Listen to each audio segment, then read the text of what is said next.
This is Cecil Golding recording my half of the Shakespeare as seen through his impact on the English language video essay. Recording in the Splendora High School Library. So, Shakespeare. We all know him. We all hate him. But who was he? Shakespeare was one of the most influential authors of the late 16th century. Few playwrights or poets have had their works stand the test of time as well as, say, Romeo and Juliet or Hamlet. Shakespeare's work has been reproduced in just as many unique ways as it has been reworked. It's hard to understate just how much of an impact he had on the world of literature and theater with his poems and his plays both. His life and work have caused a ripple effect in many aspects of the English language, but with such a substantial impact, one has to wonder, what did Shakespeare actually do, and how did it actually change the world today? Let's find out. How does this apply to languages?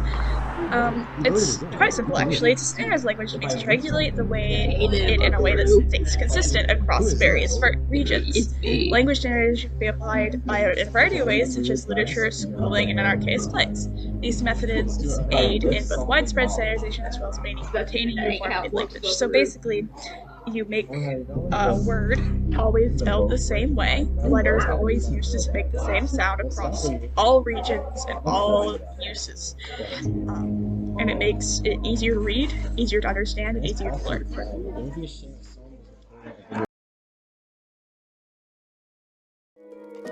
An example of standardization. Measurements like weight and length have been standardized into the metric and imperial systems. This way, everyone knows what everyone else is talking about, unless you're European. What was English like before Shakespeare standards? Well, back in ye olden days, the form of English spoken was called Middle English.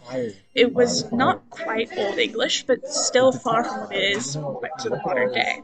It often borrowed words from French or Latin, which caused the structure to differ from Germanic words.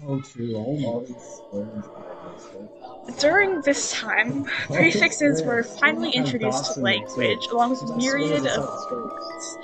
Yet, it was still missing some fundamental vocabulary and phrases that we have in the modern day.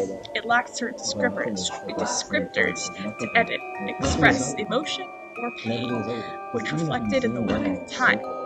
It was a lot more stilted, a lot less emotive than it is now. It was also kind of all over the place.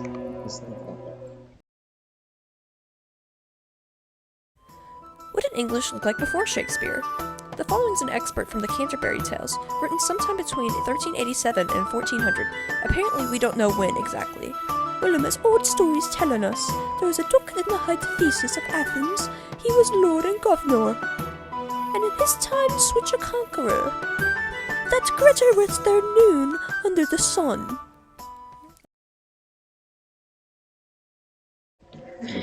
So why was standardization important? Standardization was important for a variety of reasons. For starters, Middle English was very expressive. Though it was a major improvement of Old English, it still lacked the pizzazz it has nowadays. Such words as lonely, swagger is not an important word. It's important to me! And even eyeball didn't exist back then. In addition, the language at the time was all over the place. It contradicted itself in more ways than one, and was very difficult to upkeep at the time, unlike other languages. It was also spreading rapidly due to immigration and exploration. For that reason, English needed to adapt if it were to survive.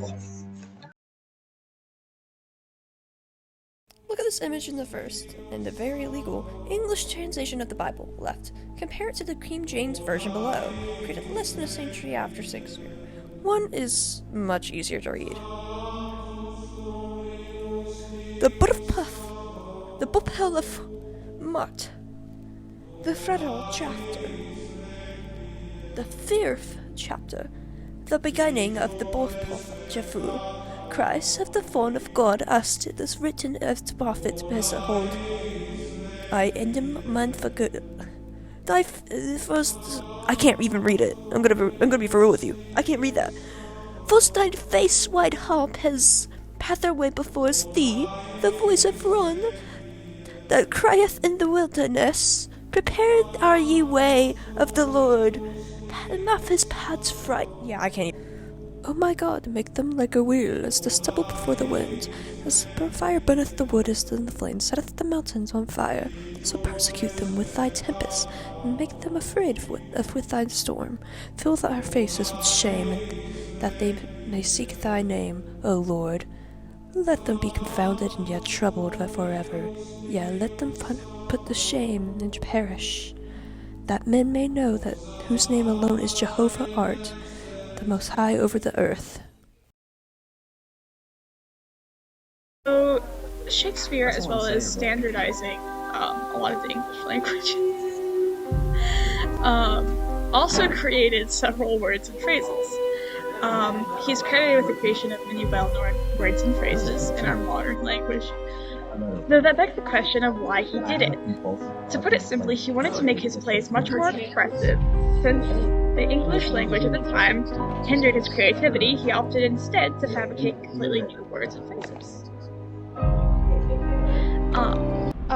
Shakespeare created a lot of new words and phrases to use within his performances. In fact, a good portion of the English that we speak today made its debut in Shakespeare's scripts. Sir Shakespeare is credited with creating around 1,700 new words, though some claim that he created up to 3,000 words. You could say that his inventions weren't lackluster, or that this was a generous gift to the English language. Some could see those examples as laughable, but I beg to differ. Craig wrote that. Some phrases Shakespeare coined by me, as luck would have it, in a pickle, uncomfortable, neither rhyme nor reason.